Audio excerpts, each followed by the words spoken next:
the other. If you're comfortable with them off, that's good, but I do want you to be able to be comfortable and be able to see. And I am speaking with Mr. Anders Arnball, and today is the 7th of September, a Wednesday, at the Athens Regional Library. Mr. Arnball is the author of a memoir of his company of Rangers, the Barrowland Dance Hall Rangers, World War II, June 42 to February of 44. And Mr. Arnball, I'd like to hear about the era of World War II. Can you tell me about the Rangers? Oh, I can tell you about the Rangers. And I was what was known as a pre-Pearl Harbor soldier. So from May 1941 until volunteered for the Rangers in North Ireland in June of 1942, I was in a heavy weapons company of the 103rd Infantry Regiment, the 34th Infantry Division, which was the first infantry division to go to Europe. And we went to North Ireland in January of 42. We were followed by the 1st Armored Division and a lot of miscellaneous units. About the middle of May, the call went out to all commands for volunteers for what was to become the 1st Ranger Battalion of the U.S. Army. And we went through interviews at our regimental headquarters, and then our commanders weeded out a lot of the volunteers right there, because the Ranger organizers wanted special troops who'd had special training, and of course we had to have pass the same physical as paratroopers. You had to have 20 vision, no false teeth, could not be married, a married person, and you just had to be a #1 soldier, you might say. So there were only 2 from my whole infantry battalion that out of probably 20, 30 volunteers, there were just 2 of us that were sent to the assembly point for the Ranger organization at Carrickfergus, North Ireland, which is just north of Belfast. And when we got there, in about 3 days, there was probably between 700 and 800 volunteers there. At least 60% were from the 34th Infantry Division, and the balance were from the 1st Armored Division, and we had fellows from Quartermaster, Signal Corps, military police, just every type of unit that there was, Coast Artillery and independent artillery battalions and so forth, just from every type of unit you could think of. Well, there again we went through a process, and a lot of the fellows were weeded out. We were officially organized June 19th, 1942.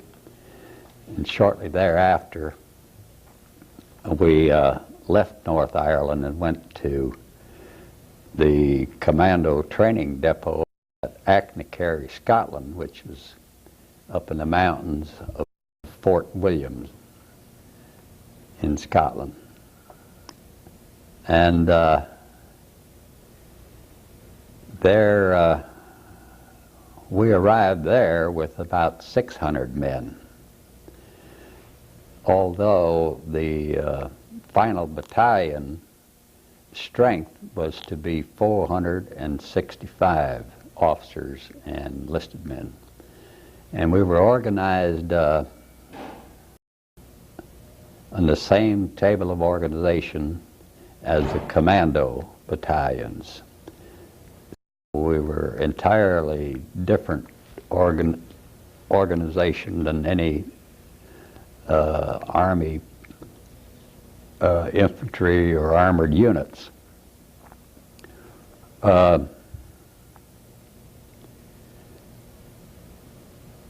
Within a month,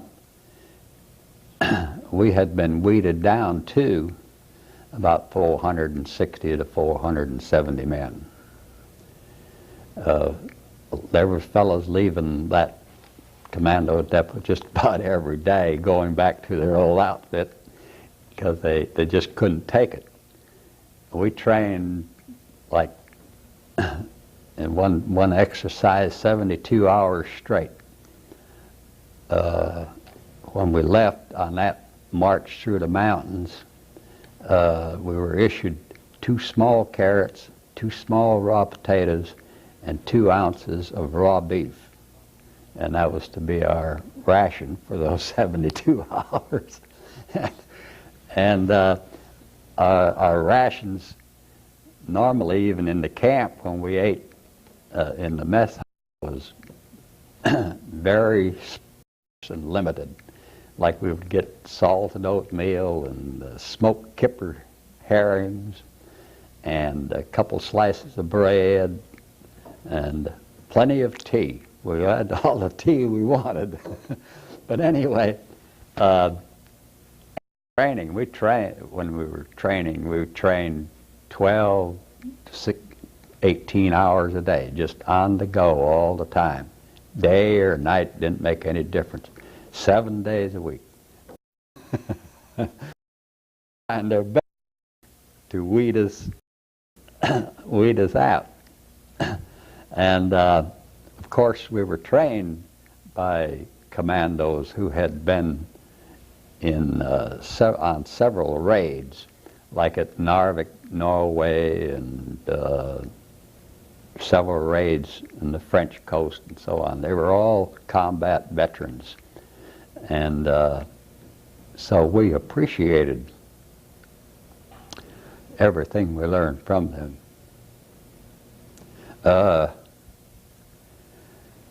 And we were proud that we passed their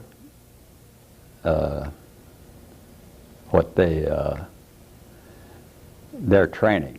Now, we went through the same training as the commando volunteers did. We were proud of the fact that we broke some of their records in speed marching, mountain climbing, and several other records. And because they kind of goaded us, being, they say, about us Yanks, you know. And of course we knew that the commandos and the British paratroopers, they had the experience and had been in training a lot longer than we had, and under lot more severe conditions. The American troops, even at that time in North Ireland, the British thought were very spoiled because they got a PX ration every week of candy bars and chewing gum and cigarettes and and all that. And the British weren't used to those luxuries, and we learned to live on their rations and their way of life, and we learned to appreciate what they had gone through and were going through, because in that period, in 1942, England was probably at the lowest ebb, morale-wise and so forth, any time during the war, because they had lost everything at Dunkirk, and they were losing the war in the desert. They had lost everything in Southeast Asia, and they were struggling with what little they had. And being we were all volunteers, you know that we had volunteered because, well, you might call it patriotism or whatever, but we wanted to do our part in the war. And the appeal for being in the Rangers was that there would be plenty of adventure, that we weren't going to be in outfits like we came from, where we were more or less treated as a number, and mass organizations, so on and so forth. In the Rangers, we felt a lot freer because we were treated as individuals, and but we were never goaded or hounded or screamed at or any of that type of training. We were given tasks to perform, and then it was just up to you to perform it on your own, and which is entirely different than the Marine concept, where you got the drill instructors screaming at you and so on and so forth. And to us, that was an attempt, that is an attempt to actually humiliate the individual. But the commando type of training, and also in the British Army, is different. You get an assignment or a task to do as a individual or as a squad or as a platoon or a company, and then you go ahead and do it on your own, you know. You don't have anybody hollering at you to do this, do that, so on and so forth. And we appreciated that. And that's why, and from then on, that has become the reason for the Ranger esprit de corps and their spirit. We completed our training, ended up with the British Naval Unit on the west coast of Scotland for our landing operations and so forth, and this was on the King's Deer Preserve, where there was a small castle.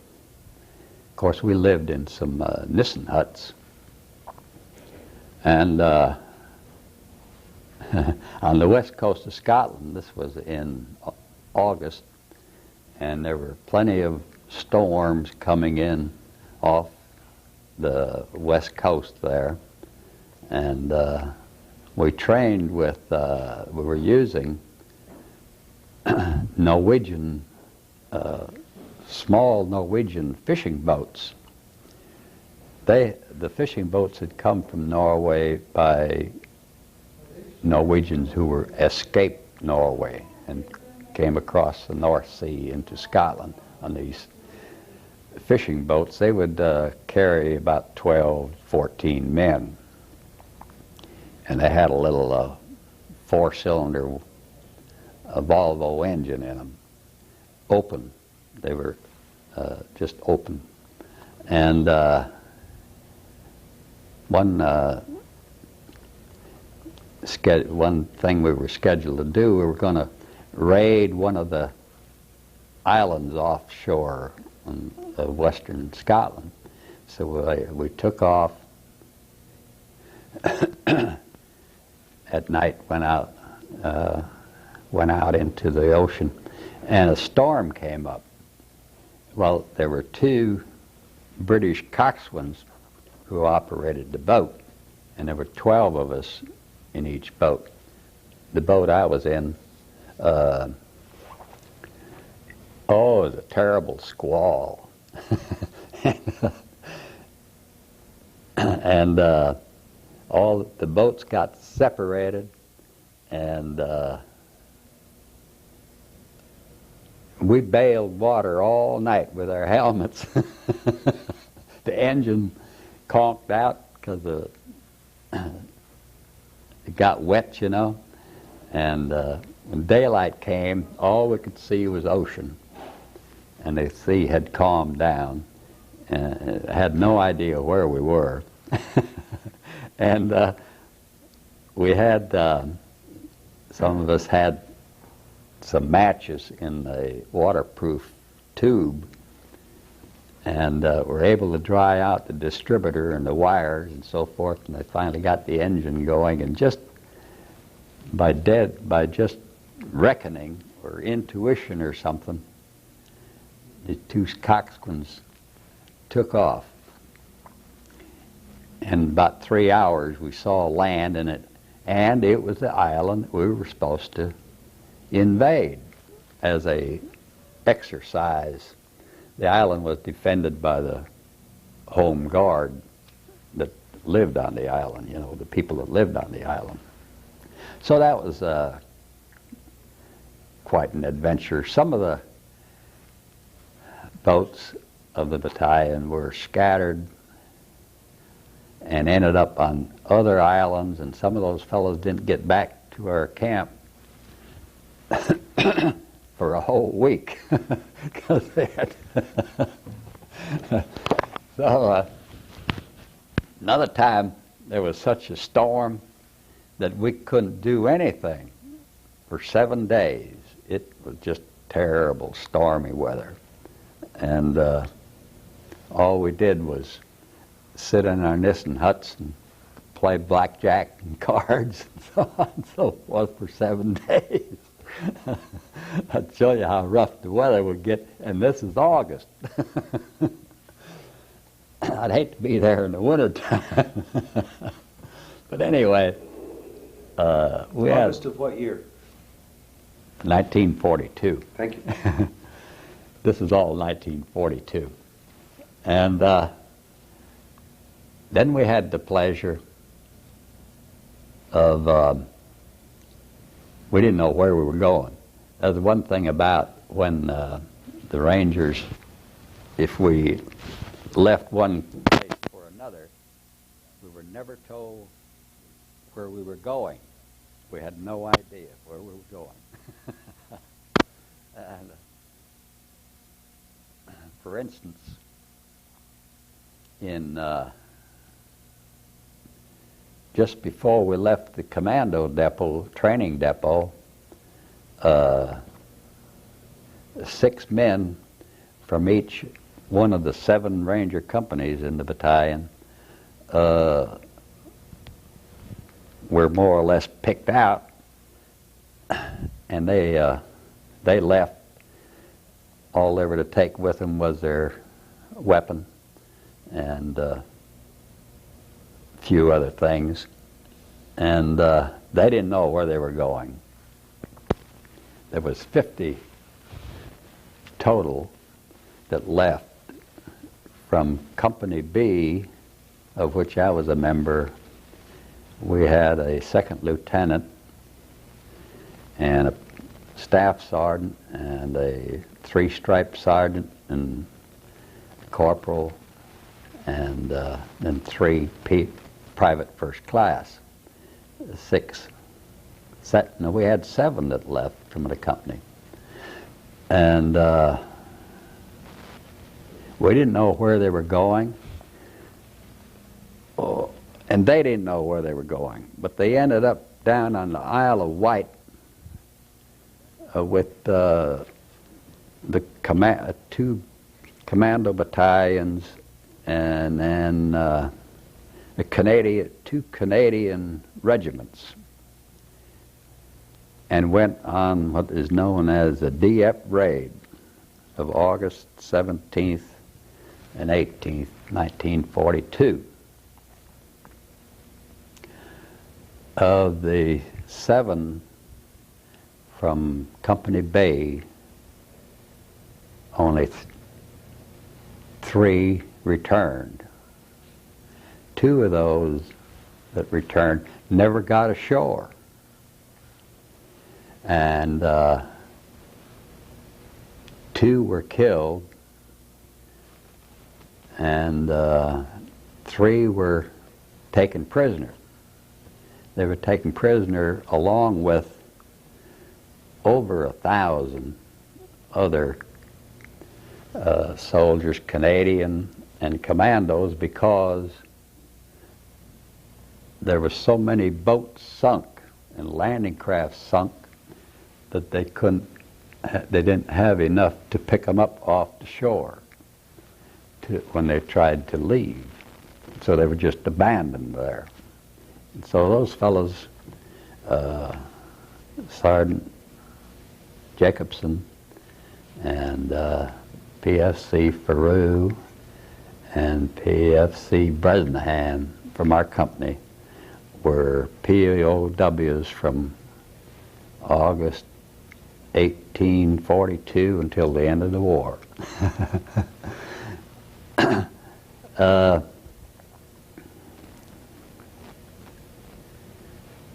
So when they came back to the battalion, we were up in Scotland then, and they had a lot of wild, hairy tales to tell. So we figured, well, sooner or later we'll be doing the same thing. Eventually, in the first part of October, we went to a camp at Paisley, which a town on the Firth of Clyde, the south side of the Firth of Clyde, which is Glasgow is on the Firth of Clyde, but it was a little further inland. And we were attached to the 1st Infantry Division.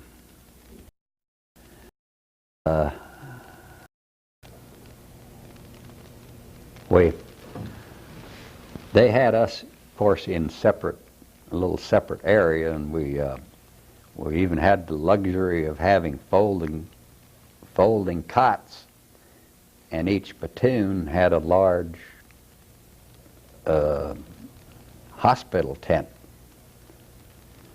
And to us, that was a great luxury, considering we had been through prior to.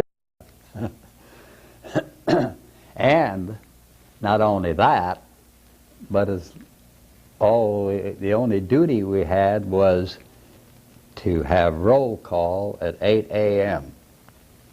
And then, if we wanted to, we could go to a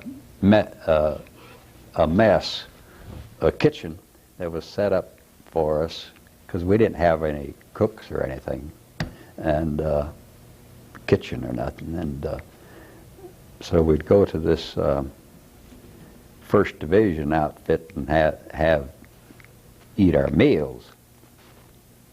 But after that, you could leave, go anywhere you wanted to, just so you were there at 8 a.m. the next morning.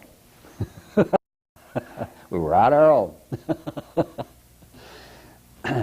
Well, we still had some British money, and there were fellows who actually, they would dash off right after the 8 a.m. roll call, take off, get into Glasgow on the trolley to the railroad station, and catch the non-stop express flyer train to London. And they would go to London and be there about noontime, see? And then they would catch the last train from London about midnight and get back to Glasgow. And they'd be there for the 8 a.m. roll call. Now, these were the fellas who had enough money to do this. And so this went on for a couple of weeks. Then we come to the reason for the title of this book, called The Barrowland Dance Hall Rangers. Published by Vantage last year. And we had been put on 2-hour alert by this time, which was along about the 15th of October, 14th or 15th of October. And so nobody could leave. And there was the fellows in our squad and our platoon sergeant. There was 6 of us. We still had a little British money burning a hole in our pocket. And so we decided that we would get into Glasgow wartime, regardless of this restriction. So after dark was about 5:30, 6 o'clock p.m., and it was drizzling rain as usual. And the 1st Infantry Division had us barbed wired in. And they had guards walking post on this barbed wire enclosure. And but we had wire clippers, you know. And we watched the guard as he timed him, so when he was the farthest away, we clipped through the wire and took off. Caught the trolley into Glasgow. Well, we decided on the way into Glasgow that we had never been to the Barrowland Dance Hall because it was off limits. It was in the British Naval Yard district, and that whole district was off limits. But we made it there, and we made it to the dance hall, and the British sailors welcomed us, and we had a good time. But the dance halls shut down at 10 p.m. All dance halls did. We had vowed amongst us that we were not going to get in any trouble with anybody. And everything went along fine. Everybody was leaving the dance hall, and we got out on the street. All of a sudden, the sailors started a brawl fighting about the girls, their girlfriends, and so on and so forth.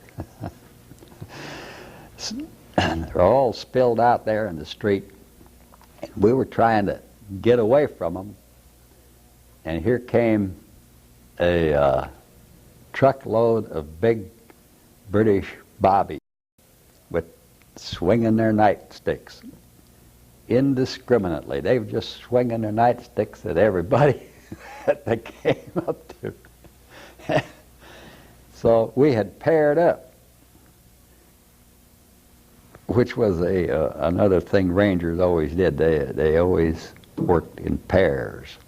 You had a buddy system, and one would take care of the other if need be. And so I was buddied up with Bill Jackson, and he was struck right across the face, knocked out. And I picked him up, got him on my shoulders, and started up the street, not knowing where the other 4 fellows were or what had become of them. I was just running up the street with Bill Jackson, and 2 British girls ran alongside of me and said, "This away, Yank, this way, Yank." And we went through an alley and went a couple more blocks and went into an apartment building and climbed up to the 4th floor carrying Bill Jackson and came to their little apartment. And he had come to by then, but he had a broken nose, a cut on the forehead, and 2 teeth knocked out. And as the British would say, he was a bloody mess. But anyway, we got him cleaned up, and myself and the 2 girls sat up all night nursing him and drinking tea, because at 6 a.m. they then took us down to a trolley stop and got us on the right trolley, which would take us back out to Paisley, which went along. By this time, Jackson, although he was in a lot of pain, was okay. We got out there, and it's still dark and still drizzling rain, and we found our way back through the wire and back into the tent. We thought sure the other fellows were probably in jail. You know, we just didn't have any idea what had happened to them. But there they were laying in their cots. 2 of them, Stanton and Larry Sousen, both had black eyes and were bruised up. But the other 2, Sergeant Johnson and Sergeant Musegage, were okay. So we asked Sergeant Musegage how they made it back. And they said, oh, they were lucky. They found a taxi and had enough money to pay a taxi to take them way out to Paisley. And said they were back in the tent by midnight. So we had our 8 a.m. roll call and inspection. And First Lieutenant Nelson was our company commander, and our first sergeant was Scotty Monroe. Scotty Monroe was a 12-year veteran of the Army, old regular Army soldier. So our squad was right in the front rank, and we were really sweating it out because here were 3 of them with beat up faces, black eyes, and so forth.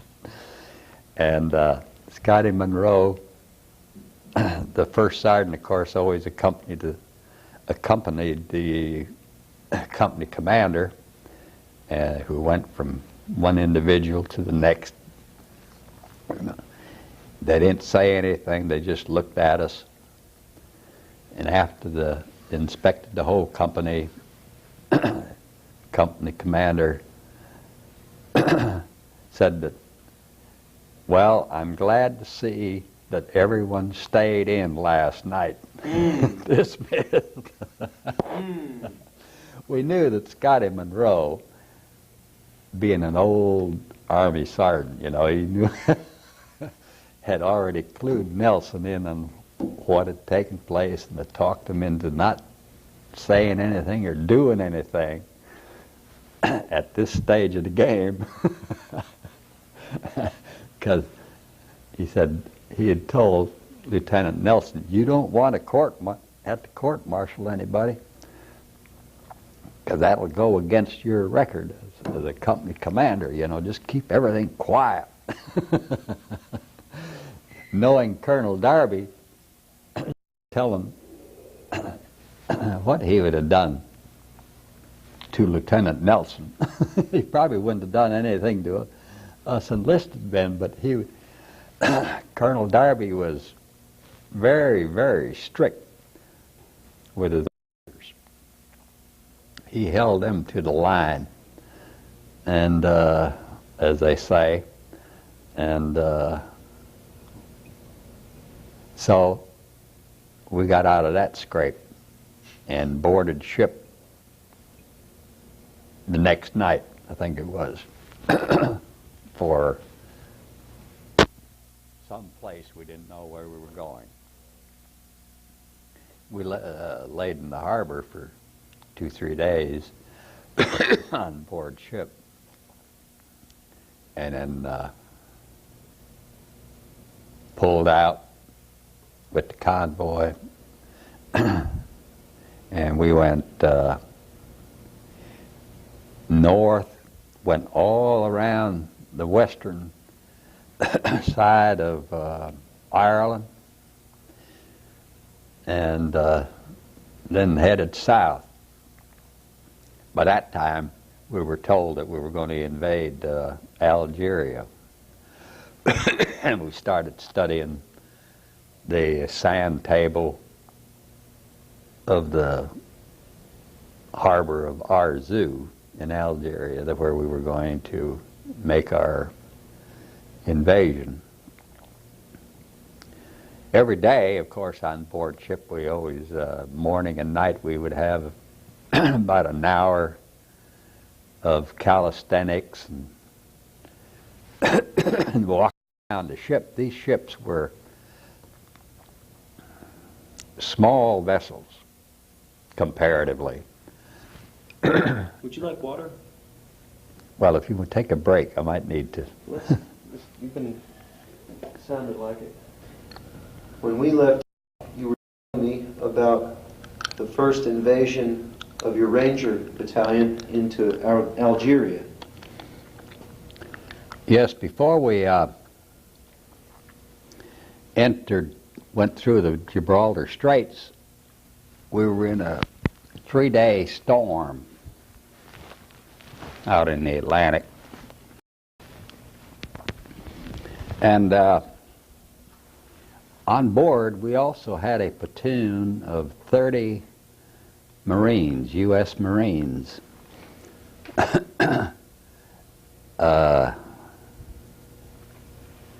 Our ship and all the British Special Service Force ships that always landed the commando battalions carried 6 small landing craft.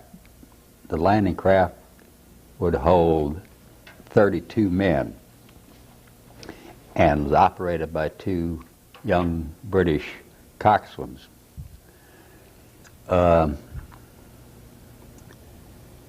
Our Company B, the 2 landing craft we were to utilize in this invasion had been affixed with 2 runners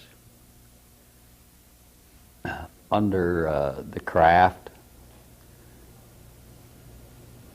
so the propellers would be protected, because we were going to go right into the harbor of Arzew and go right into the main dock there.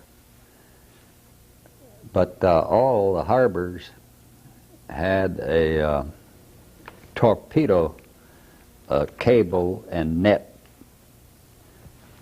in the entrance to the harbor. And so the intelligence we had on the situation, we didn't know if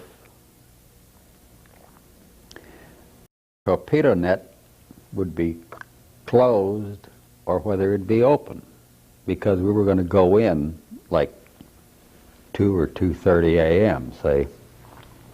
And the British assumed that the net would be closed. And so they had affixed these two runners, and the theory was that they could get up enough speed and they could jump the cable and protect the propeller, see, with these runners. Well, we were pretty skeptical about that. But they claimed they had tried it out before we left Glasgow. But I don't know if they tried it out when it was loaded with 32 men. But anyway, in this storm, one of the landing craft was torn off from its davits and lost. So, and this was the craft that this platoon of Marines were to use. So Company A and Company B and the platoon of Marines were on this vessel and on this ship. And so the Marines were left aboard the ship. And Company A and B, it was our mission to go into the harbor and secure the dock and the surrounding area of the waterfront. The other 4 ranger companies, plus most of the headquarters personnel, were going to land about 3 miles east of our zoo on a beach there and attack one of the main batteries that had long-range artillery pieces that could fire upon ships way out beyond the harbor.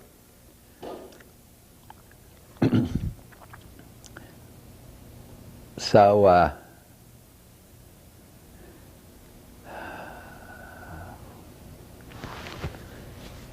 when we left our ship, we're lowered into the water. We always loaded in the landing craft, and then like a lifeboat, the davits moved the landing craft out, and then the landing craft was lowered by cables. And in all the practice we had done with those, we were always sweating out as to whether that one or both of those cables might break. If the cable broke or the winch slipped on the cable on one, see, there's a cable on each end of the boat. If one of them slipped or broke and so forth, it would just dump us all out, see, in the water. So we always had to sweat that out before we hit the water. After we hit the water, we were let a sigh of relief. But anyway, after the little flotilla of 5 craft got organized and headed, see, we were about 6 miles out from the harbor, out of reach of those large guns. And we had traveled for a while. Then, luckily, here came a fishing trawler that had been out in the sea and was heading right for the harbor. So the British coxswains, or the British Navy officer, was in charge of our little flotilla of 5 landing craft, got right behind this trawler, and we just in single file followed this trawler, fishing trawler. And consequently, when it got to the causeway and to the entrance to the harbor, the fella, the keeper of the cable, pulled the cable in, see? and we just filed on through right behind the trawler. One of the A Company craft that was behind B Company pulled over to the hut where this keeper of the torpedo net and cable was, and they subdued him quietly, and so everything was fine. The trawler took off to to the port side, wherever he was going, and our little flotilla went right to the main dock, and we were able to jump up onto the dock, and all was quiet. Like it was so quiet that it was kind of spooky, because we didn't know what to expect, you know. Anyway, the whole operation, including the other 4 companies that took the main guns, that and all were successful also.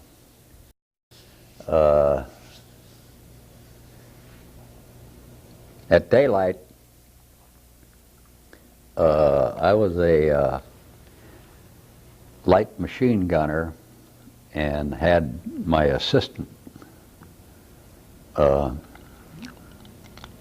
PFC Grismer, and we had our light machine set up under a large 4-wheel, dual wheels on the trailer, which was next to a warehouse, and our machine gun was faced down the main street that ran right along the dock area and into the town of our zoo. And because on the other side of our zoo was a French Foreign Legion barracks, and also on the far end of the harbor to our left was a French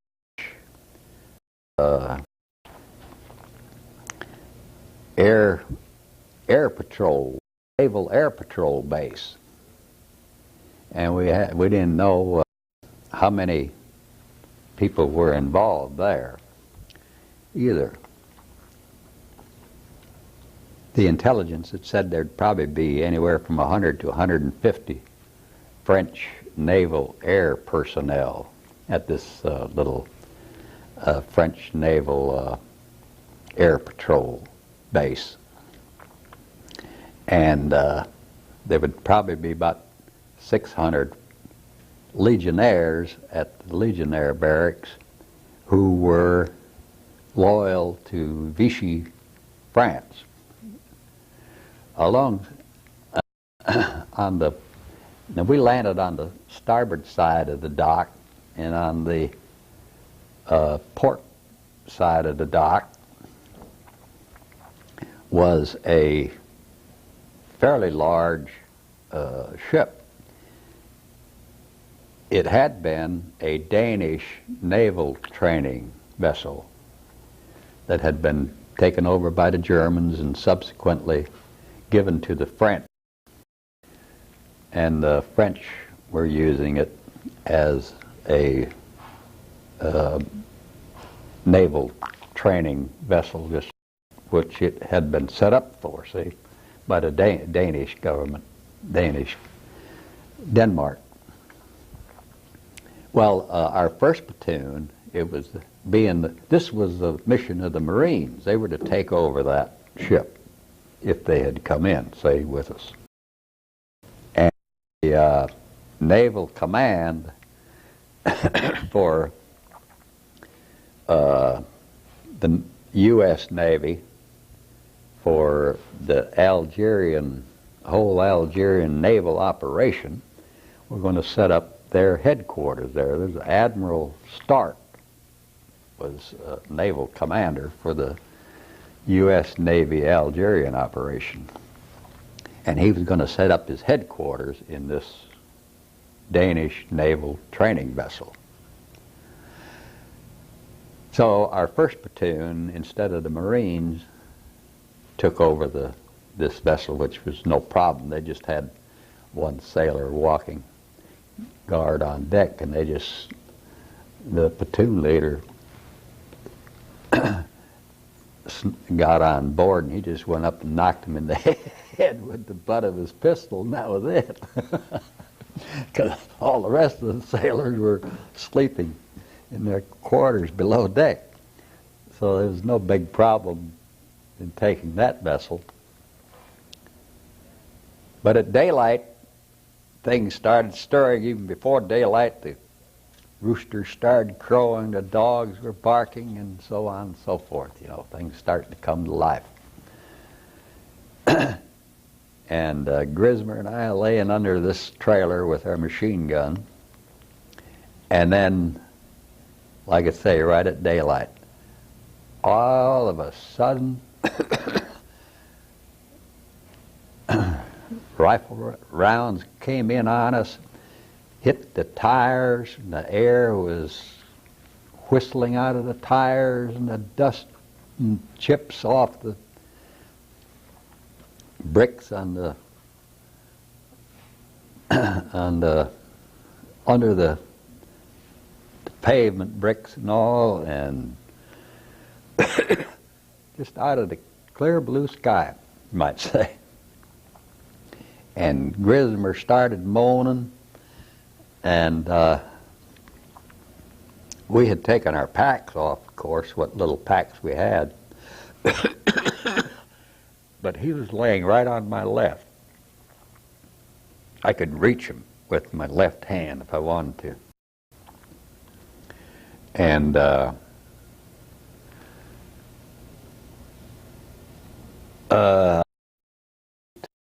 3 rounds on him. And it hadn't hit me. They could come right over me. So I knew they had to come from a high elevation, see. And so I looked in that direction, and there was a pretty steep incline of hill right in back of the dock area there, and I saw 3, as near as I could tell, were soldiers and were firing down in our area, see. So I turned my little machine gun, repositioned it, and put them in my sights, and shot them. They were on a trail up there that went from the town up to a cemetery up on the top of those hills. And Grismer died right then and there. We had already, prior to that, in the darkness, there was another trailer similar to the one we were under close by, and we heard some scuffling under this trailer, and I went to investigate and captured 4 French soldiers under there. French? Yeah. They were Vichy French people. And so that was the only action that we had. Company A went through Company B and went up a road on a promontory, joined the harbor there, where there were smaller sized artillery pieces, and was occupied by about over 100 French soldiers. And Company A captured that. And then we had two of our fellows went to scout out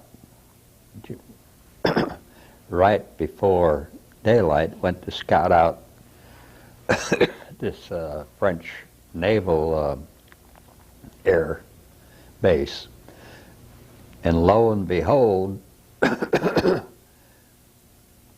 they captured the whole naval base themselves, the two of them, because they were all, sleeping.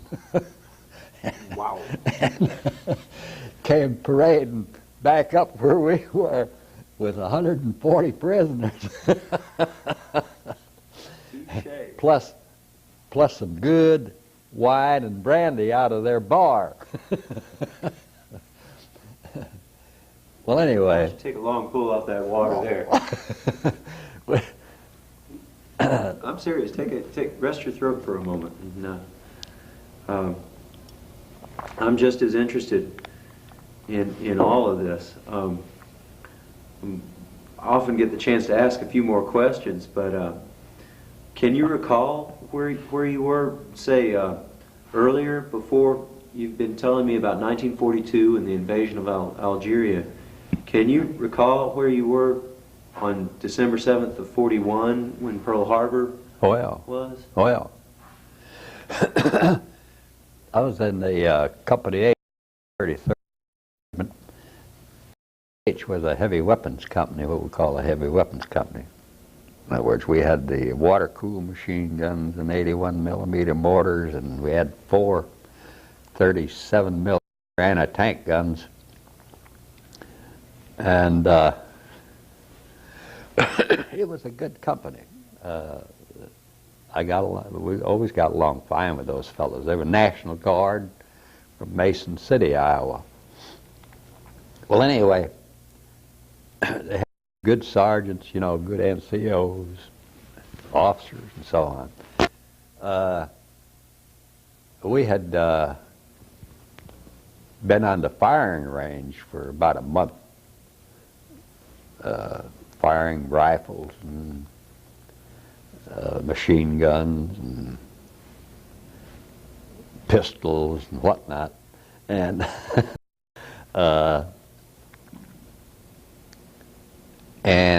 December 7th being a Sunday, and we had just been paid. I had already done my 4 months of $21 a month and was at the time getting $30 a month. That was gross pay before they started taking out for this and the other. Well, anyway, being it was the first Sunday of the month, weekend of the month, on Saturday night, we'd had a little party because 2 of our fellows in the company had gotten their discharge Saturday morning and could go back home. This is, when they had you'd be in the army a year, little darling song, only be in the army a year. But they were letting fellows out after 8, 9, 10 months. Because they figured, well, they've had all the basic training, you know what I mean? And there was a lot of political pressure, especially from farm families who wanted their sons back home to help with the harvest, see? So, and one thing and another. And so they were discharging fellows who had done 8, 9, 10 months, and we were all kind of looking forward to that. So we talked these 2 fellows into staying Saturday night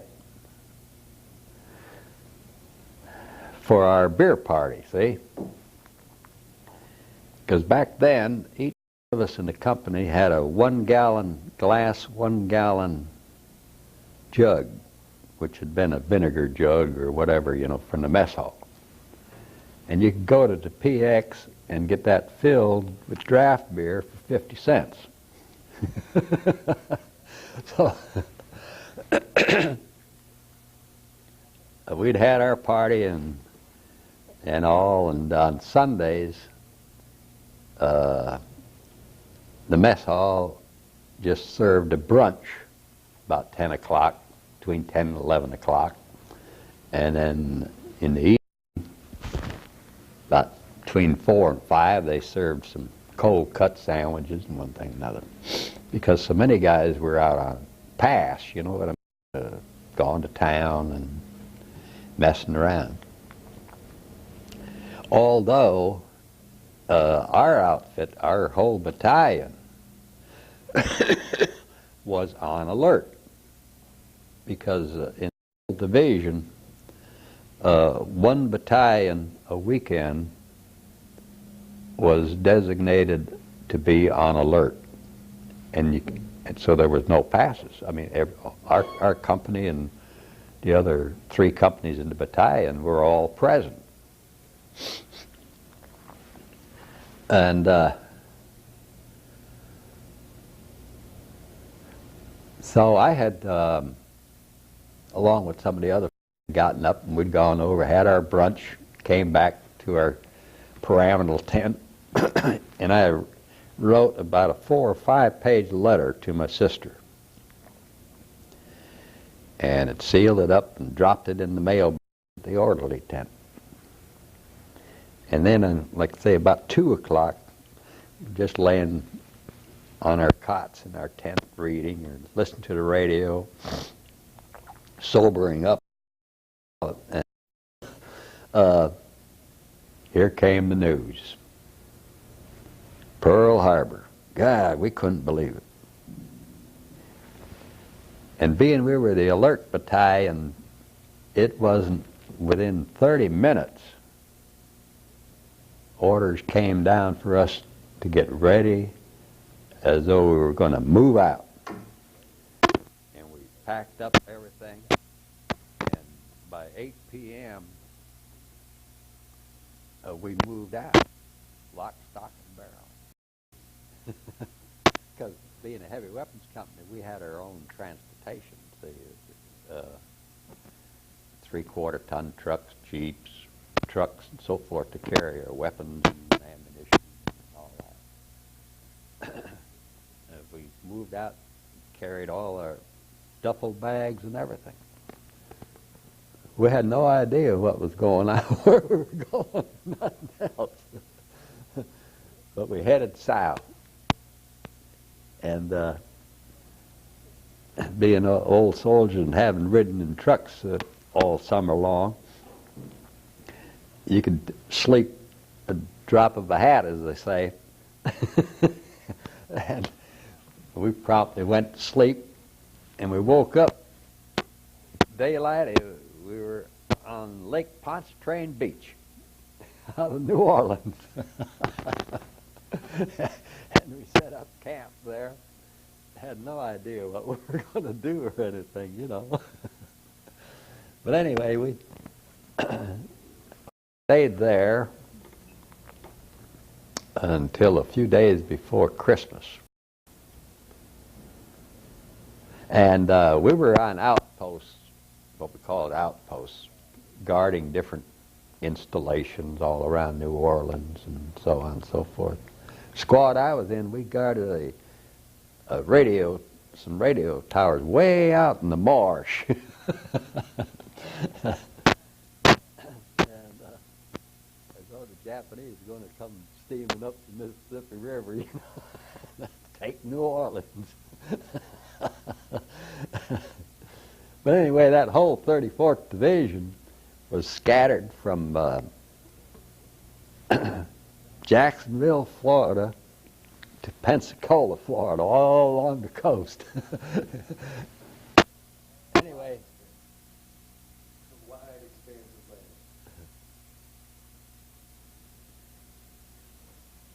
So my good sister always saved all the letters that I wrote to her, and I have that letter that I wrote the morning of December 7th, not knowing, having any idea what was going to happen that afternoon. So we came back to Camp Claiborne, like I say, a couple days before Christmas Day. The whole division did, the whole 34th Division.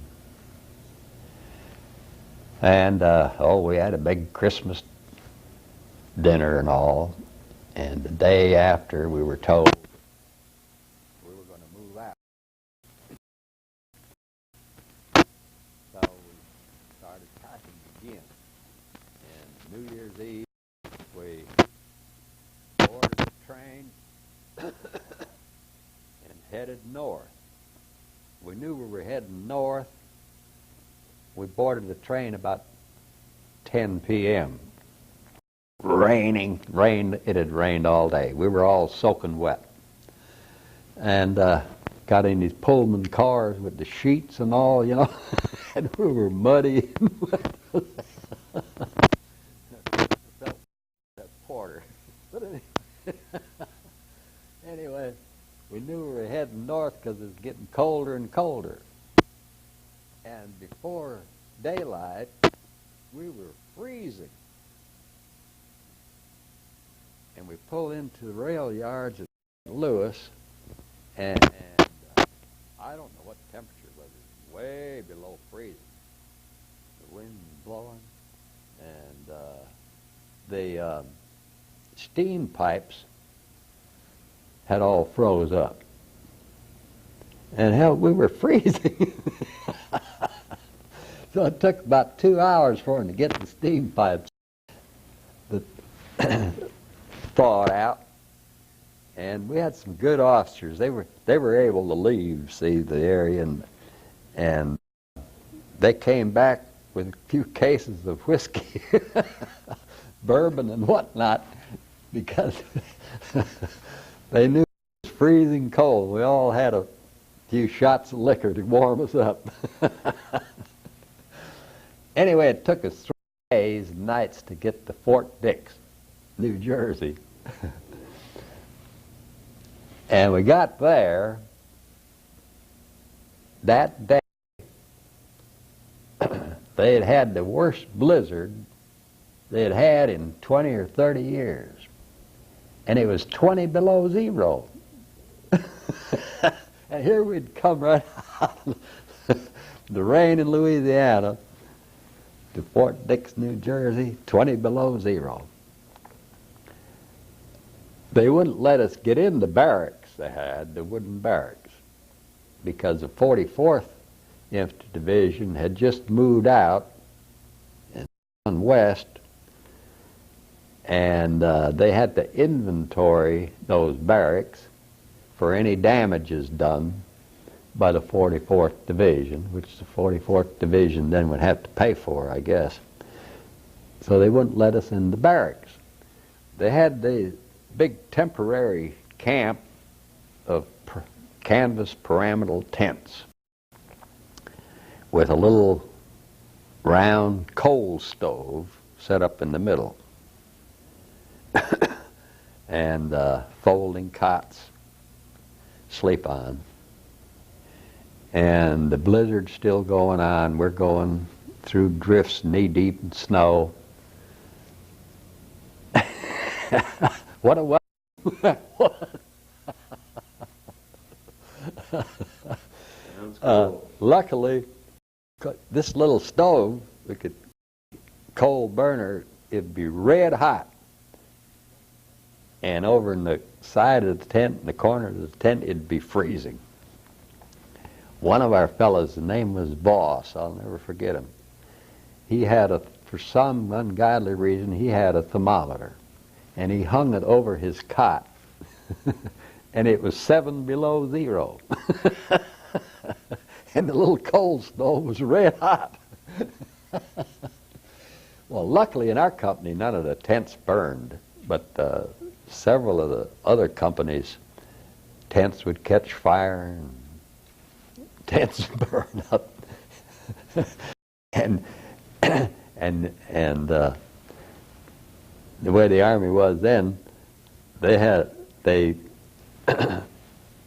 did a statement of charges against the guys who occupied the tent for burning up the tent. They had to pay for the tent and the cots and everything else burned up. Take a pay. So, naturally, we didn't know where we were going, what we were doing there. And we started getting the truck and equipment all ready to ship out, and we were getting various shots in the arm, so forth, and the trucks and all our guns and equipment was taken down to the Brooklyn Navy Yard. That we knew. Everything went to the Brooklyn Navy Yard. This would have been the winter of 1942. Yeah, this is in January. Right. Early January, right. 1942. Well, we were in these pyramidal tents about 10 days, and then the barracks had been inspected and all. We moved into the barracks, which was fine living, and we had a pass for a weekend. We'd go into New York City, you know, and for a weekend. Everything was about normal again as for a peacetime army. And I recall a buddy of mine, we went into New York. We didn't sleep all Saturday night. We just went from Dempsey's Bar and hither and yon, the places that we heard about. And so lo and behold, we find out we were to be go overseas on the French ship the Lafayette. It could carry the whole 34th Infantry Division, be on one ship, and it was fast enough, you know, like the Queen Elizabeth and what's the other British ship, that it could travel unescorted. So, like I say, all our equipment was already down there, and they were ready to load it. And then the Lafayette burned at dockside, caught fire. So we would have, if it hadn't burned, we would have left about January 20th. Consequently, we had to bring all the trucks and the whole division equipment, you know, artillery and everything, back to Fort Dix. And then the shipments were broken up into smaller vessels and in different convoys, see. So it actually took over a month to move that division in North Ireland, whereas it would have been moved over there in about 5 days if that Lafayette hadn't burned. So we arrived, our regiment, the 133rd Infantry Regiment, landed in Ireland. It must have been the very latter part of February. I forget the dates. But our battalion, the 2nd Battalion of the 133rd, luckily, we got on board the USS Barnett, and built in 1918 along with a sister ship in Glasgow, Scotland, for the United States Navy. and it was built to carry an infantry battalion or a marine battalion with their equipment, see, and supplies and so forth.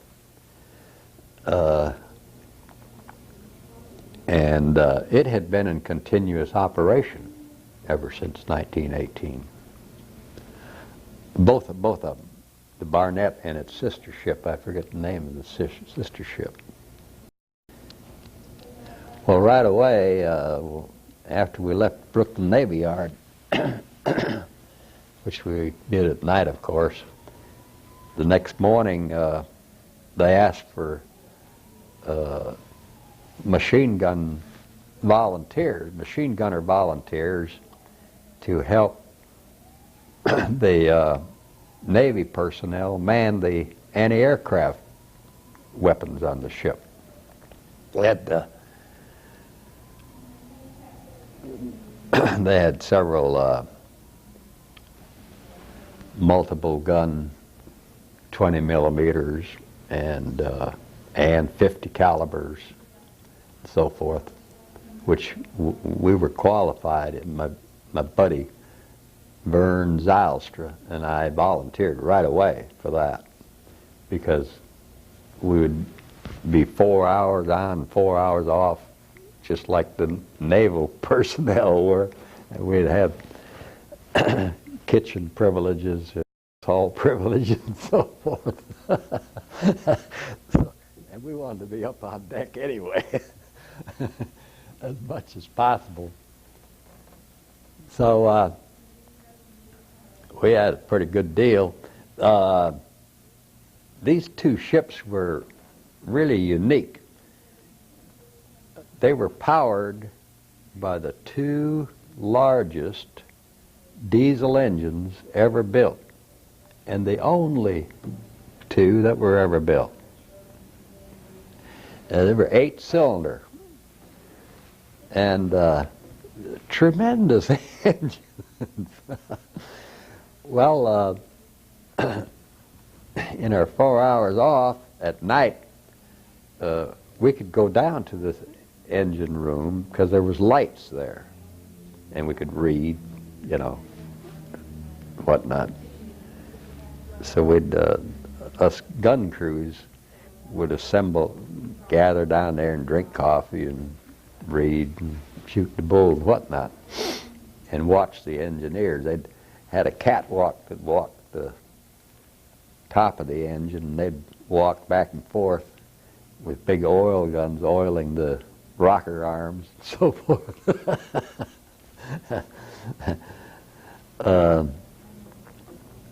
Well, we had a big convoy. There's about 70 ships in the convoy, and the troop ships were always in the center of a convoy. And in the center of the convoy also was a command cruiser, a cruiser that had the convoy commander on it. And especially after we left Halifax, where we'd picked up some more ships for the convoy, the vessel that followed our vessel was a British passenger ship, and it had the whole 168th Infantry Regiment on it, which is about 3,000 men. And so we felt so lucky we were on this smaller vessel with just our battalion on it, you know what I mean, rather than a larger vessel. And we were just to the starboard of the cruiser, our ship, of it. Of course, then, in those days, all convoys, they did the zigzag course. Zigzag. You probably, to go 100 miles, you probably travel 200 miles, see, just zigzagging. So it took us 14 days to get to Glasgow, Belfast, North Ireland. 14 days. because the whole convoy speed was set according to the slowest ships, say, and a lot of those old cargo ships and tankers and whatnot couldn't go at more than 7 or 8 knots an hour, you know. So it's slow going. We also, part of the convoy was going to Reykjavik, Iceland. So the whole convoy went up toward Iceland, and then after those ships dropped out of the convoy, we went south to Belfast. We lost some ships on the way over to submarines, and it was just, it hurt to see them burn up and get hit and sink, and the convoy never stopped. That left. I remember one ship, it wasn't hit by a submarine or anything, but it just lost power. They didn't have any power, and they just abandoned it. Just Instead, and I'm at the Athens Regional Library speaking with Mr. Anders Arnball, the author of The Barrowland Hall Rangers, which is a memoir of his experience during the World War II era with the Rangers. And he's told me a number of things. Among them, as we finished the last tape, about the voyage to the coast of the British Isles and Belfast, and having lost some folks along the way. You had also told me about your invasion of North Africa from there. But of course there's a small gap there. You must have trained in the British Isles for a time. Oh, yeah. Before the Rangers were formed. Yeah, that's true. We, of course, occupied what had been British camps, which were usually Nissen huts, and they were usually set up in wooded areas for camouflage purpose, you know. And our battalion, the battalion 133rd Infantry, was in a camp about 6-7 miles east of Londonderry. Yes, sir. And right along the coast, very close to the coast. And it wasn't long after we got there. Of course, the days were very short. In other words, we didn't have reveille until 8 a.m. and it was already dark by 4:30 p.m. So at first, days were very short, and later on, by June, the days were very long. Just the opposite of what they had been. Unusual thing. Of course, the longer you stayed in the Army, nothing was unusual, really. But for some reason, probably one of the ships that got sunk on our convoy is the reason why the first 6 weeks, the only thing we had was Vienna sausage. Except on Sunday, and they drew from the British, they drew some stew, and we had mutton stew for Sunday dinner. Otherwise, the 6 days of the week, we had the Vienna sausage and fried potatoes. And I think we had some cabbage once in a while or something. Anyway, it wasn't until a couple of years ago that I was able to eat a Vienna sausage. So, of course, we had a lot to learn about the people, and because everything was almost a culture shock to us because everything was so different. But we got along fine.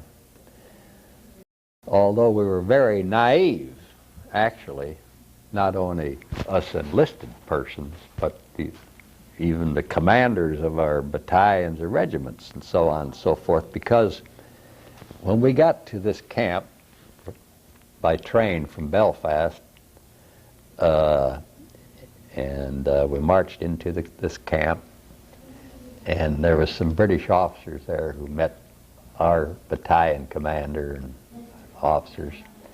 And of course, right away, they wanted to know what kind of security they had. And the British told them, well, there was a barbed wire fence around the camp area, and there was a gate, what they called a rear gate, which went down to the seashore, and then there was the gate out main road that went past the camp and on into Londonderry. And they said they just posted guard at those two gates. So that's what, as we settled in that day, well, that night, I forget what company was responsible for the guard, but anyway, they did the same thing. They just posted guard at the two gates. Well, the next morning, everybody got up and found out. See, our company had 4 37mm anti-tank guns, and we had just parked them, you know, still attached to 3/4-ton trucks that towed them and so forth. But the next morning they were gone, and other companies in our company were missing hundreds of rifles, mortars and whatnot. And because the IRA had come in and stole everything, thinking they could lay their hands on it. Here we thought we were in friendly country. And like the commanding officer said, well, the British, all they had was guards on the front gate and the rear gate, and we just had the same thing, you know. But the they had civilian employees who worked in the camp because the camp wasn't quite finished. They were still building some Nissen huts and doing one thing and another. Well, of course, a lot of those laborers, you know, were IRA guys, spies and whatnot. They soon figured out how lax we were in guarding things, because we thought we were in friendly countries.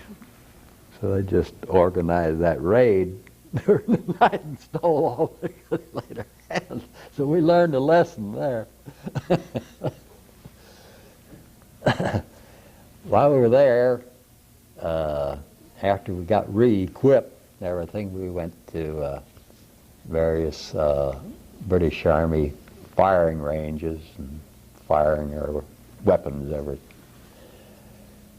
and so forth, and went on a lot of long marches, conditioning marches, and so forth. And our company, Company H, we hadn't been there but a few days, and one of our guys got the mumps. So our company was quarantined. We couldn't associate with the other companies and so forth, and couldn't leave the camp. The whole company was quarantined. So we were sweating it out. See, the quarantine would run for 3 weeks. So we were sweating it out. Sure enough, on the 20th day, another guy got the mumps. So we had another 3 weeks. For the first 6 weeks, our company was under quarantine. Here, the other 3 companies in the battalion, they were going into their fast, whatnot, asses, and having a good time. We couldn't leave the camp. But then our company drew harbor guard, dock guard in Londonderry. They picked our company because we could do that. For some reason, they let us do that. So being a corporal, I was in charge of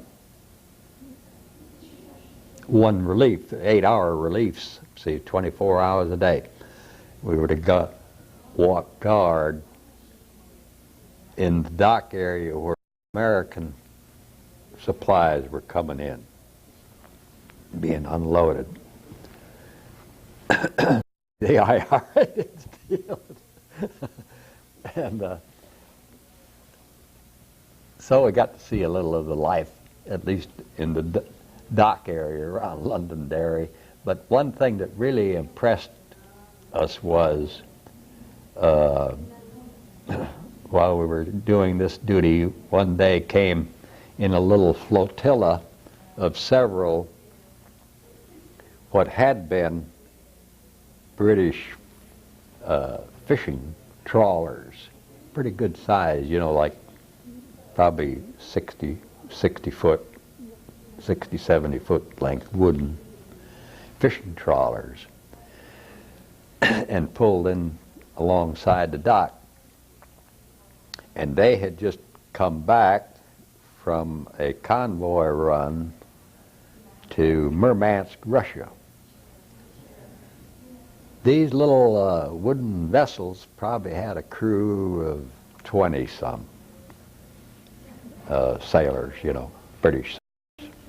And they were just bristling with 20-millimeter anti-aircraft guns. I don't know how many they had, as close as they could get them together on the deck of those little vessels.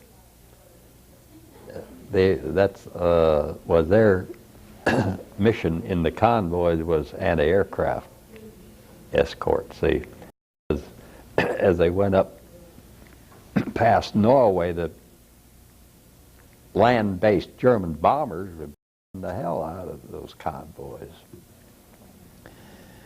And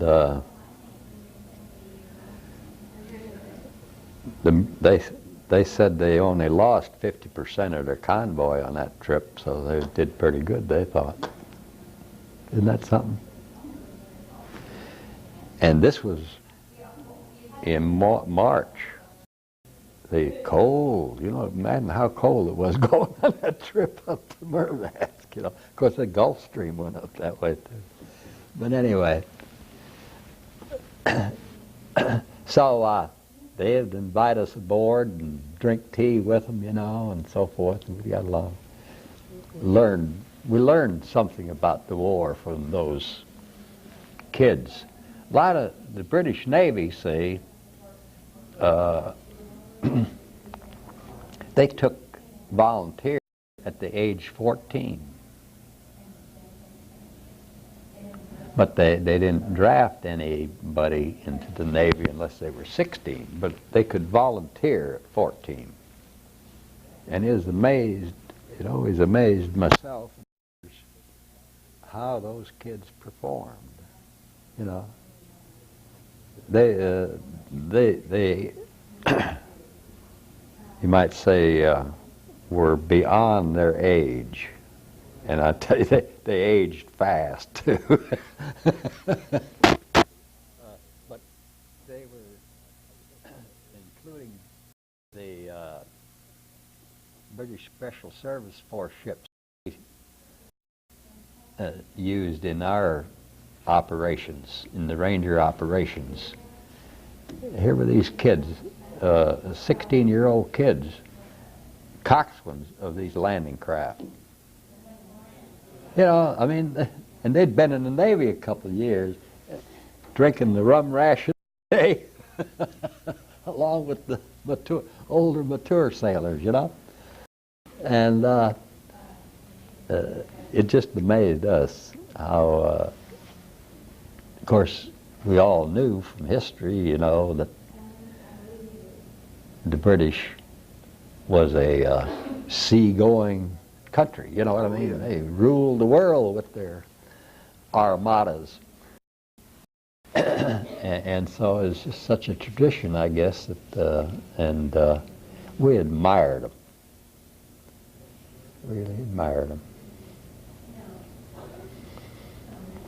Can I ask a bit about your own heritage and your own background? In the biography to the small author blurb on your book, mentions you come from Minnesota, and that in your career you've worked in farming. Hear both sides. I'd like to hear a little bit about where you grew up and a little bit about the rest of your career. Okay. Can you tell me something? Where in Minnesota? And did you have brothers and sisters? Can you tell me about? Oh yeah, I was born in our farmhouse of the Arnott Dairy Farm, which was my father had a Golden Guernsey dairy herd, plus a dairy where they distributed milk around this town of Albert Lee, Minnesota. And I was born on a Saturday, September 24th, 1917. And the whole crew, they were filling silo with corn, of course. And my mother always said, the doctor sent word out to the silo there where they were filling silo to tell her husband that he had another son. So he came running into the house, and she said, took one look at me and said, well, he looks pretty good, then took back off out there to the silo filling operation. But anyway,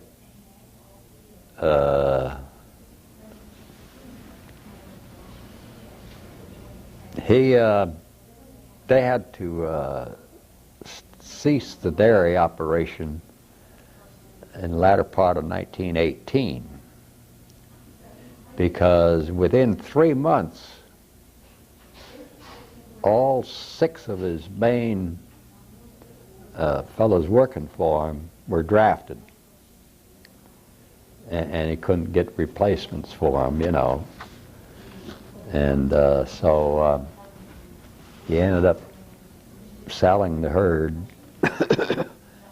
at an auction and sold the milk business, milk bottling business and all, to one of the dairies that was already established in the town of Albert Lee. And he kept a few cows and then sold the milk to this dairy that he had sold his business to. And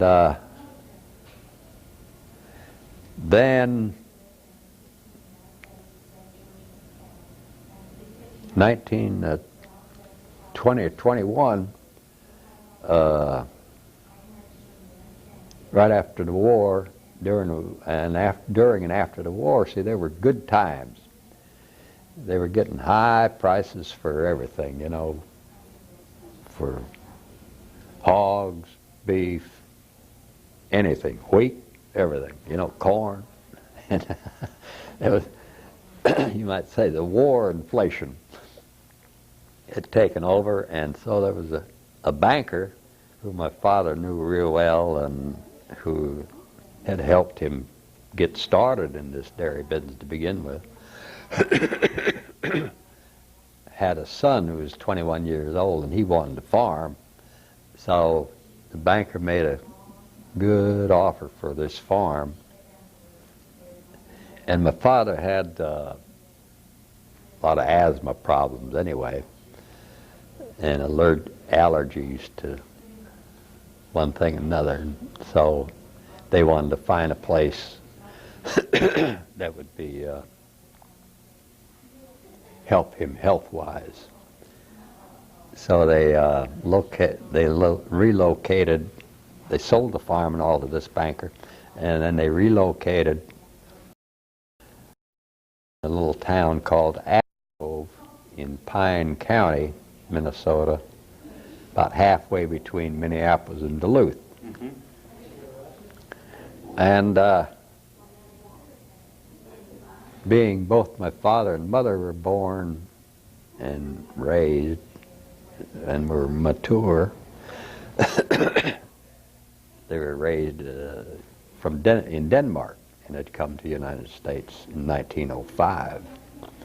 And this little town of Askov was being promoted as a Danish settlers community, which was true. The whole township was bought up by people of Danish descent or people who had come from Denmark. And they, most of them were all farmers, and they set up little dairy farms and so on and so forth. So we lived there. I grew up there, you might say, we lived there for 11 years. Then the Great Depression had taken over everything. And the banker who bought my father's farm, the bank had gone bankrupt, and the son had gone bankrupt too on the farm and all. And so the Federal Land Bank, who ended up with the main mortgage on that farm,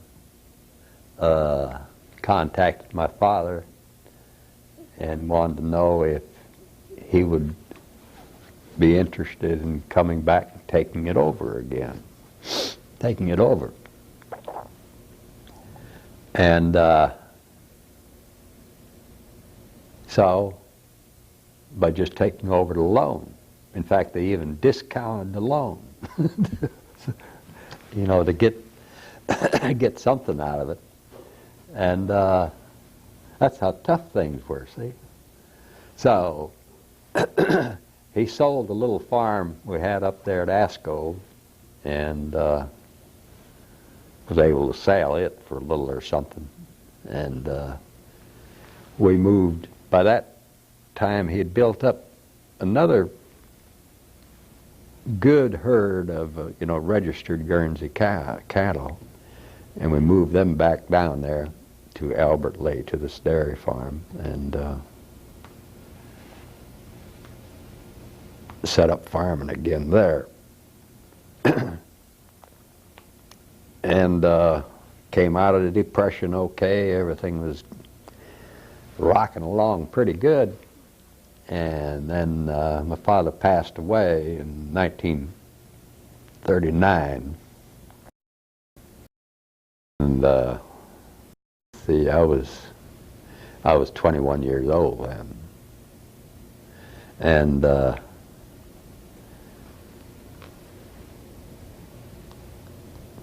so I took over the management of the farm and all. We had, we probably had 40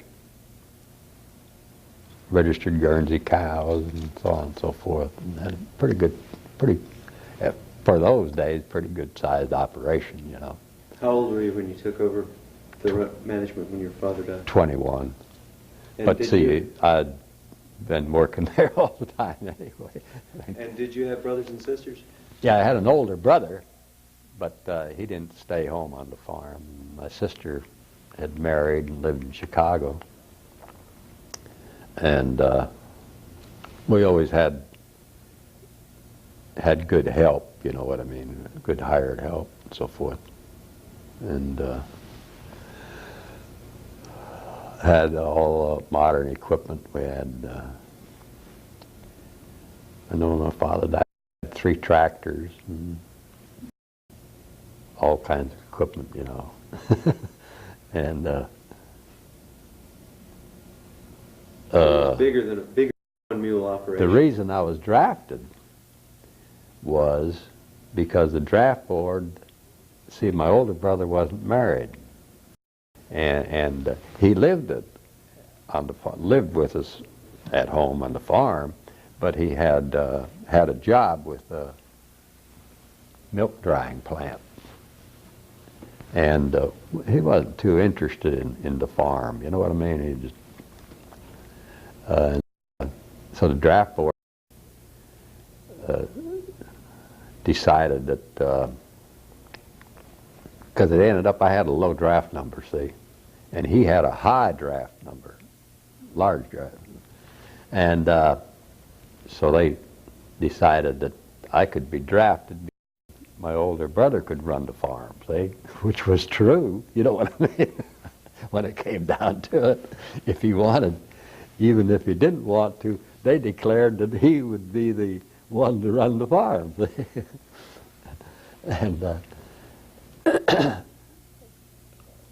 and by that time I had reconciled myself to it by the time that because the draft started, I think it was in October or November of 1940.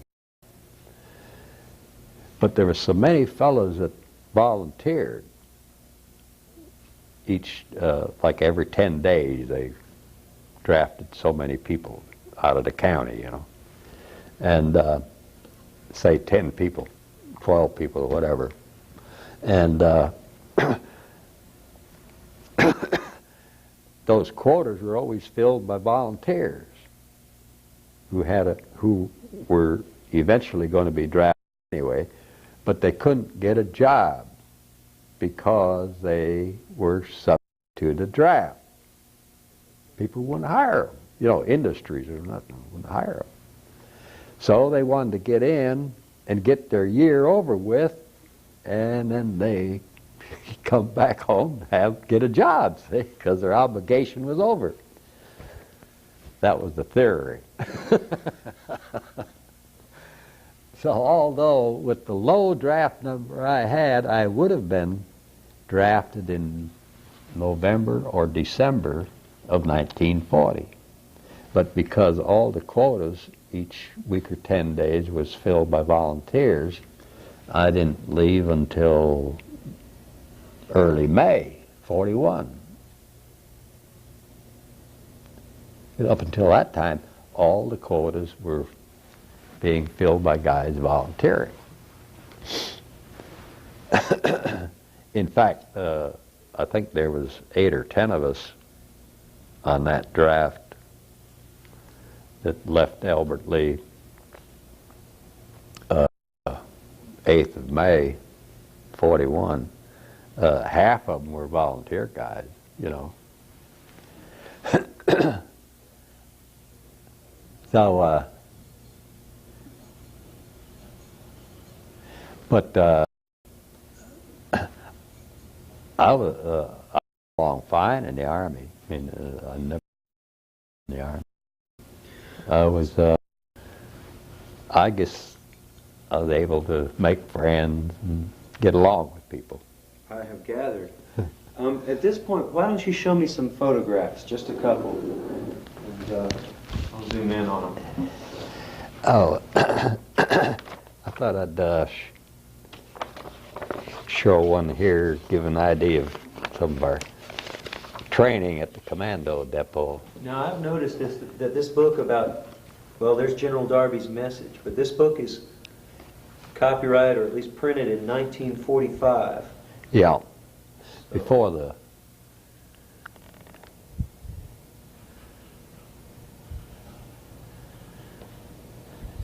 this was a 24-foot jump we had to do. 24-foot with our equipment. And if you didn't do the jump, you went back to your outfit. We had a lieutenant who stayed up on that thing till 11 o'clock at night before he jumped. All right. All right. Okay. Would you like to show off one more? Yeah, I might find something else here that might be of interest to show the, like our first big battle in Tunisia, the Battle of El Guitar.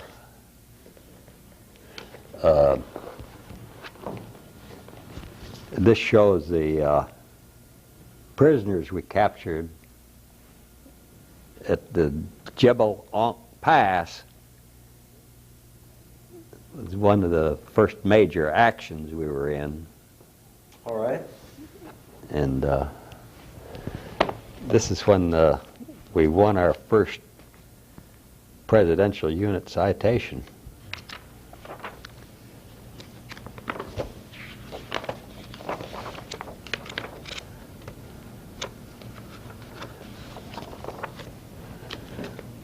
This is from a chapter about the Salerno beachhead. Yeah, this is a picture of Chunzi Pass, which we All right.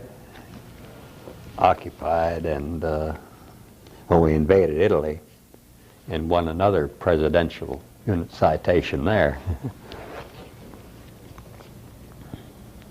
And the title of this book is Darby's Rangers, the 1st, 3rd, and 4th Ranger Battalions by James J. Altieri. Yeah, it was published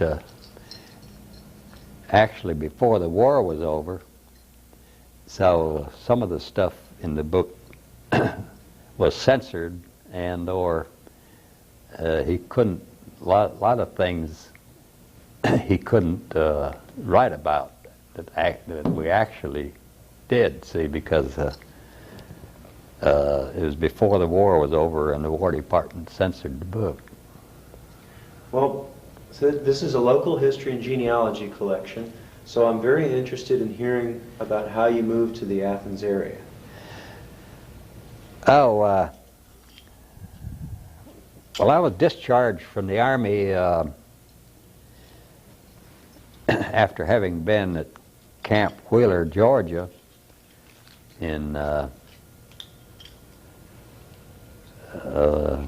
44 and 45, after I was returned from Italy on rotation, March 44. So we were discharged by the point system, and so I got my discharge about the middle of August 1945, actually before the war with Japan was over. And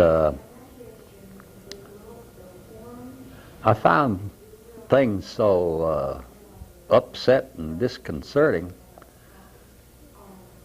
in the civilian status and the way things were being done, and in the war, my mother had ended up selling the farm, our farm up there, so I couldn't go back to the farm if I wanted to. And after about 4.5 years in the Army, I had liked the Army. I was a first sergeant and could enlist as a first sergeant and could choose wherever I wanted to serve. And I was also engaged to be married. So by re-enlisting, I would get a $300 bonus and a 90-day leave. So Ann, my wife, had just graduated from the nursing school in Macon, Georgia. So we decided, well, we'll get married and we'll have a 90-day honeymoon. And then we'll go to Germany. So, which is what we did. And after the first, well, not even a year in Germany, after about 6 months, and I was the first sergeant of all enlisted troops at the European U.S. Forces School at Heidelberg, Germany. And the commandant was an armored cavalryman, West Pointer,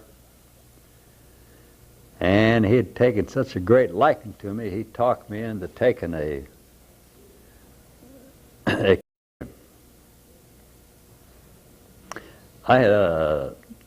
during the war and after Sicily and also a couple times in Italy, I had been offered to take a battlefield commission, but I didn't want to. I was happy as a first sergeant, and I wanted to be a first sergeant. I was an acting platoon leader most of the time anyway. So I decided, he talked me into it. He guaranteed to stay right there on that that post, which was good, nice, good duty. I knew everybody there, and we had a good apartment in Heidelberg, and my wife enjoyed it with the other GI's wives and so forth. They had their things going for them, and it was a good life, you know. How long were you there? So I took the commission and stayed right there as a post engineer officer. But then the USFET school was shut down after about a couple of months, and a lot of changes were made in the whole Army structure in Germany. Was turned to what they called the constabulary, which was commanded by Harmon. And so we, those of us at the USFET school, were transferred down to below Munich in Bavaria, a beautiful place, where the constabulary had set up a school. Both of these schools were what they call refresher course schools for company grade officers, field grade officers, and some of the enlisted specialties and so forth. And so we were down there in Bavaria from 1st of January until in September of '47. See, this AUS commission was just for a year, 1 month. Oh, 1 year. They wanted me to take a regular Army commission. But Ann, my wife, particularly like Army life, you know what I mean? And wanted to get back to Georgia. And I didn't blame her. There were also some things going on in the Army that I wasn't too pleased with, I'll put it that way. the direction it was taking as far as ethics and morals were concerned. And it, I wasn't raised that way in the Army. There were a lot of bad things going on in black marketing and so on and so forth in the Army, and being covered up. So I decided, well, I'm going to get out. So we came back, and I was discharged in October, or separated from the service. October of what year? 1947. Well, I ended up going to the University of Georgia's School of Forestry, and I always really enjoyed that profession. Worked with a lot of fine people, and with my background, I like the outdoors anyway. Where did you live in 1947? Oh, at Milledgeville, Georgia. And at first I worked for a little company there that did wholesale meat business and frozen food products and so forth. And then, but see, I had a reserve commission. And so the Korean War came along, and I was about to be called up on that thing.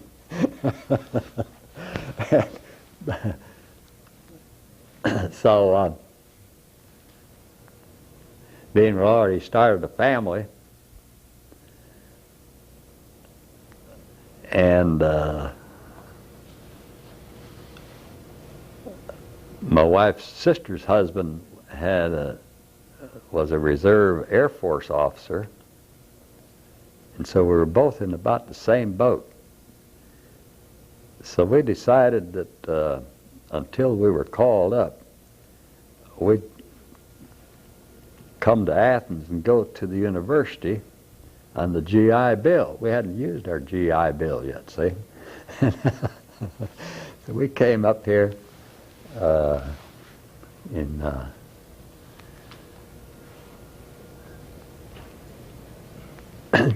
started the 1st of January 1951 at the university here. And then they came out with a War Department order that individuals were reserve officers who were not in a reserve organization, Army Reserve organization, would be called up. But if you were in a reserve organization, you wouldn't be called up unless that organization was called to active duty. So we scrambled around, and I got in there was a reserve organization here called the 726th Tank Battalion, and I got in that. William Hudson was the commanding officer of that. He was dean of the engineering school, I think, here, ag engineer school. Yes. At the time, anyway. And so I served in with that until the Korean War was over. Didn't get called up. Because it's like, I was called up from, because we spent a year up in Minnesota in the meat business up there. Then's when I got my recall order when I was in Minnesota, while we were up there in Minnesota, in my hometown, Albert Lake. And I went to Fort Snelling, had my physical, and was told to get my orders within 30 days. So My wife wanted to, if I was going to be called up, wanted to come back here to Georgia to stay with her folks. And so we did. And I told my mother that when she got that registered letter from 5th Army in Chicago to call me at her home, my wife's home in Milledgeville area, and forward the letter down to me. Well, we'd been, we came to Milledgeville, and the next day I was walking along the main street there, and I ran into old Colonel Muldrow. He had been post commandant at Camp Wheeler, Georgia, while I was there as a first sergeant. And I knew him pretty well, and he wanted to know what I was doing back in Milledgeville, because he knew we'd moved back up to Minnesota, see. And I told him what happened. And he says, well, Arnball, I know you don't want to go back because you'd be in a combat outfit in no time, and all the combat you saw, I know you don't want to anymore. I said, no, I don't care about going back into combat anymore. So he said, tell you what, you go up to Fort McPherson, to the Reserve Officers Affairs office, and he said there's a Captain so-and-so was in the 3rd Infantry Division in in Italy and so forth. And he said, and you just go in and see him, tell him give him a good hard luck story. So I'm in his office at 8 o'clock the next morning. And so we talked about, because we had fought with the 3rd Infantry Division and had been attached to them in Sicily and Italy. And he told me that if I used a permanent address there at Milledgeville, he would sent a wire to 5th Army headquarters that I had a permanent change of address, and that they would be obligated to send my records to him at Fort Mac within 24 hours. And he said, and I'll take care of them there. So that's the way the Army works. If you know how to work it. There's no politics like Army politics. I clue you. Well, I've heard. Well, let me ask one final question that I tend to ask during these interviews. And there's a lot of ground I couldn't cover. I hope we can convince you to maybe donate a copy of your book to the library sometime. You've brought a lighter. I'd like you to show that off. Oh yeah, my dog tags. Let's see those. Let's see, I had something else here. Oh yeah. Will it show up on here? Yeah. Particularly if I zoom in on them. Now, tell me about these dog tags of yours. Did you carry them through the whole World War II era? Yeah.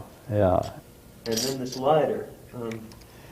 This is a issue lighter that was issued to us. You can see it's an Evans lighter, and had a little windshield on it, so forth. I guess if I put a flint in it and some fuel, it'd still work. It's copper. And they were issued to us because, well, you couldn't very well keep matches dry and one thing, you know. This watch was issued to platoon sergeants and platoon leaders, and it's a 9-jewel Elgin, and you can see the radium has burned the numbers over the years. It's eaten through the face. Yes.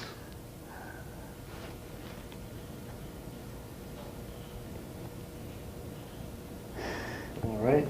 But I wore that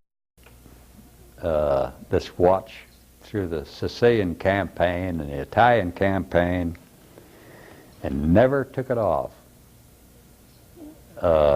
Salt in the surf and swimming and whatever, never took this watch off. And it would run up until a few years ago. When did that radium change color? Gradually over the last 50 years, or? Well, the last I don't know when I first started noticing it, probably about 20 years ago. Mm-hmm. Well, the question I usually end up with is, out of all of those experiences, if you were talking to younger people who might only know the history through books or videotapes even, what would you emphasize as being most important that the next generation remembers, or future generations? Oh, about World War II? Sure. Well, I don't know.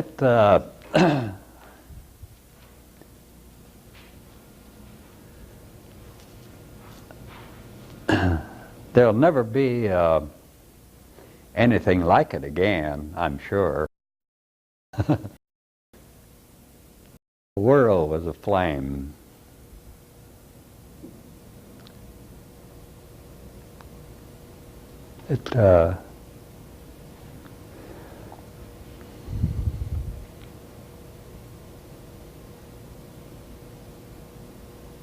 Unbelievable to think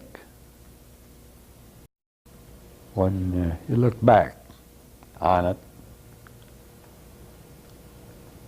how human beings could do to one another what they did.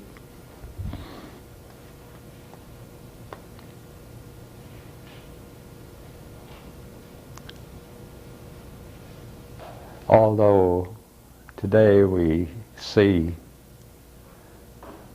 what some human beings are doing to other human beings, which it seems like life is getting cheaper and cheaper. Of course, probably all down through history, it's always been pretty cheap, you know, considering some of the things that have taken place.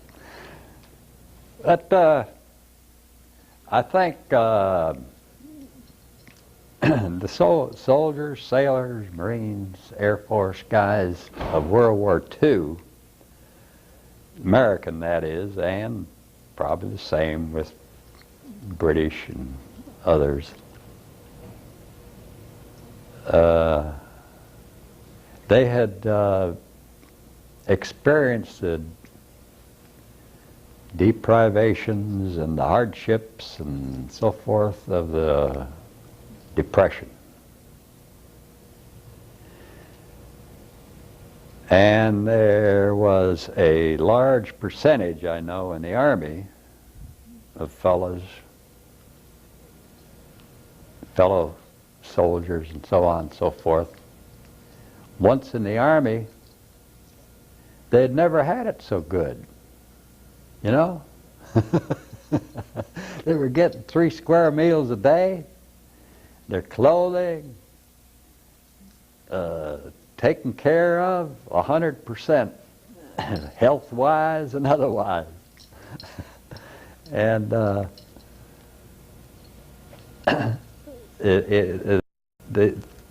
fellows, if they were drafted today, wouldn't think that way, you know? Because with especially, you know, the United States, the generation growing up now have had everything and looking forward to having everything that they almost desire. They haven't gone hungry. They haven't gone without shoes. They haven't gone out without anything, you might say, really. And that's the big difference in the generation that fought World War II and the generation that even the Vietnam generation and subsequent soldiers. The World War II soldier didn't expect as much in the way of material things and one thing and another because they never had it in their life, you know.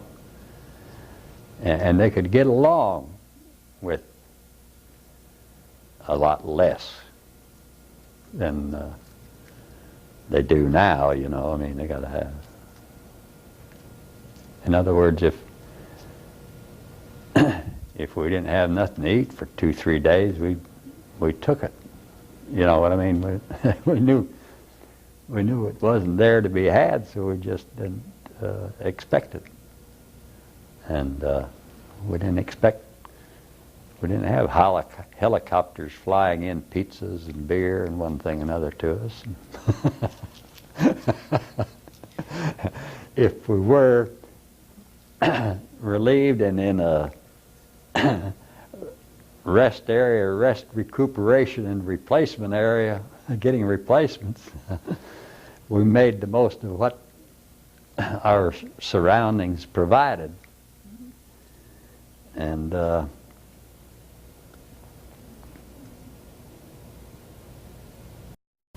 but one can't expect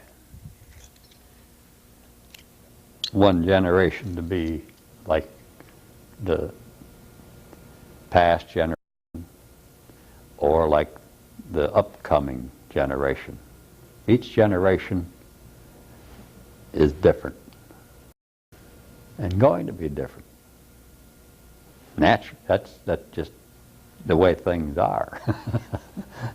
Even before Christ, Greek philosophers were complaining about the younger generation would never amount to anything. And that's been over 2,000 years ago.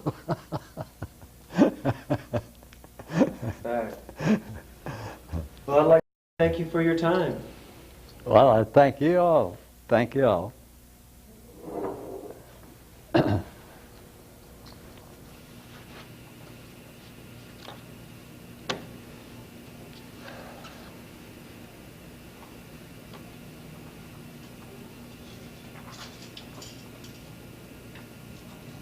Did you keep those photographs for 50 years?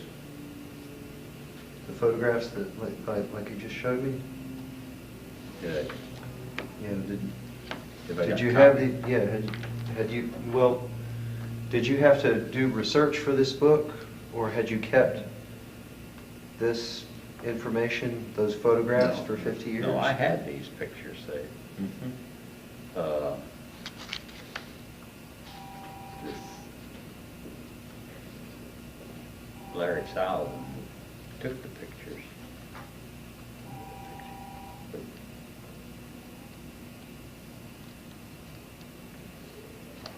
Was killed in Anvil. He had the camera with him that time, and he had taken some combat pictures. And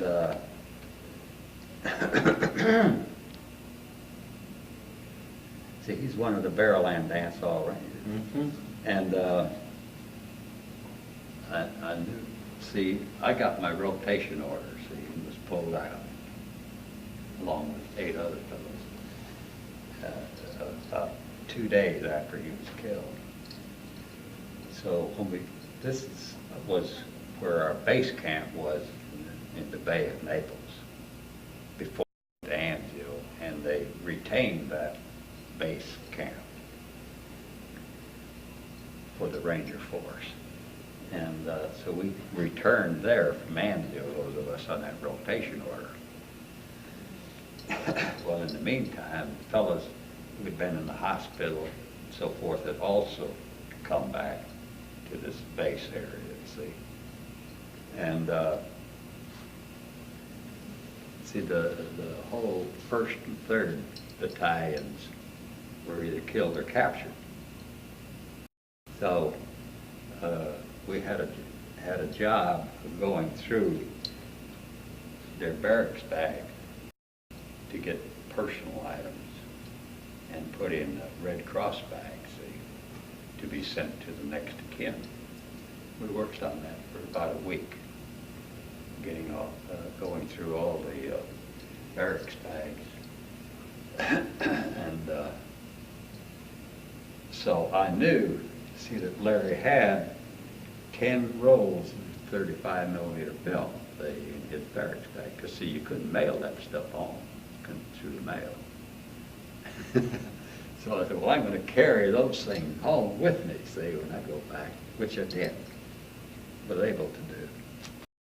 Well, I went back to the States in March 44, but it wasn't until December. It wasn't until December 44 or so that I got them developed. Of course, a lot of them just, you know, just scenic pictures and so forth. But these are some that I took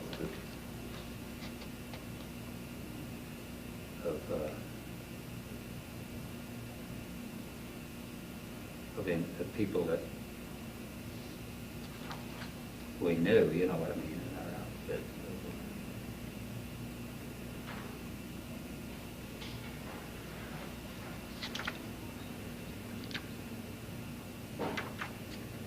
Oh, so I had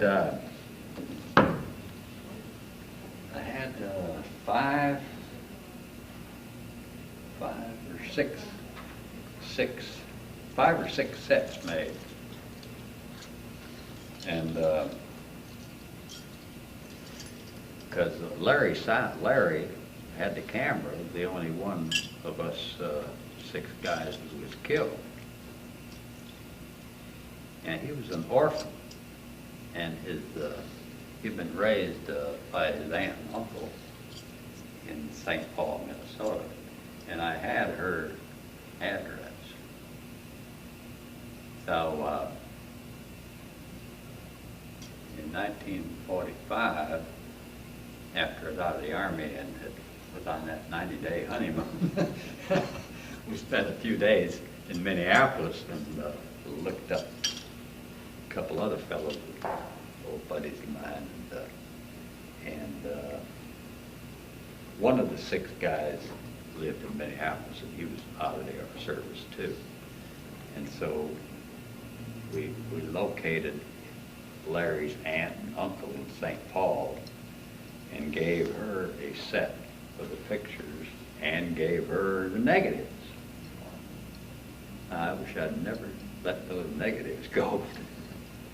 Now, we don't know what's become of that family. You know what I mean? As far as anybody has been able to find out that this aunt and uncle of Larry's didn't have any children. Now, where those negatives are is no telling. You know? because and there was a lot of pictures that, over the years of other fellows, I gave them to them, and I thought, well, someday he'll see one of the guys who got a set if I want. But they weren't fellows in my immediate company, see. They were in different companies and all. So, but the last few years, I wish I had some of them back. I hear you.